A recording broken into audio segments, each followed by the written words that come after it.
Акчаны 5 нерседен аяса болбойт. Биринчиси бут кийим. Бутуңузга кийген бут кийимиңиз белгилүү брендтеги болбошу мүмкүн. Бирок бутка жарашыктуу жана ыңгайлуу болушу милдеттүү.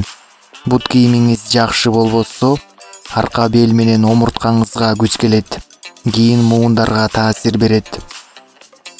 Ал эми арзан алган сапатсыз бут кийимдер тез жыттанып, кийин гигиеналык ооруларды да пайда кылышы мүмкүн. Кээ бири бат эле айрылып калат.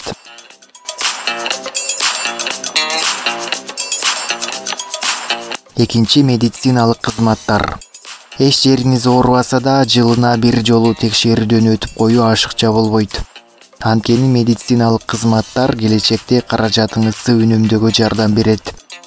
Ооруну алдын алуу жаңы башталган учурда эмделүү арзан турат. Жөнөкөй эле тиштин бузулган эмалын калыбына келтирүү имплант салдыргандан 2 эсе арзан. Үчүнчү, тиш щеткасы. Тиш дарылоочу жайлардын көбөйүүсү суроо талаптын көптүгүнөн кабар берет. Ал эми суроо талап эмнеге көбөйөт? Тишти үгүтүү туура болбогондуктан тишке зыян келет. Анын бардыгы тиш щеткасынын туура тандабагандык менен байланыштуу. Атайы дарыканалардан тишке арналган сапаттуу щетканы алганыңыз оң. Алып гана койбой, колдонуунун маанилүү экенин эстен чыгарбаңыз.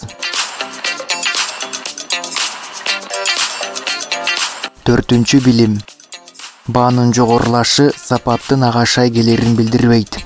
Бирок үнөмдөөнүн да кереги жок. Эгер билимди орундуу колдонсо, сиз жоготкон каражатты 2 эсе таап алууңузга мүмкүнчүлүгүңүз бар.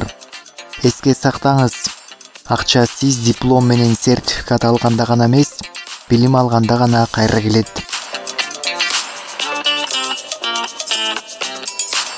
Бешинчи, тамак. Акчаны тамак аштан аяганга болбойт. Бирок аны да орду менен жасаган оң. Кээ бир тамактар арзан гана эмес, курамы жагынан пайдасыз болушу мүмкүн.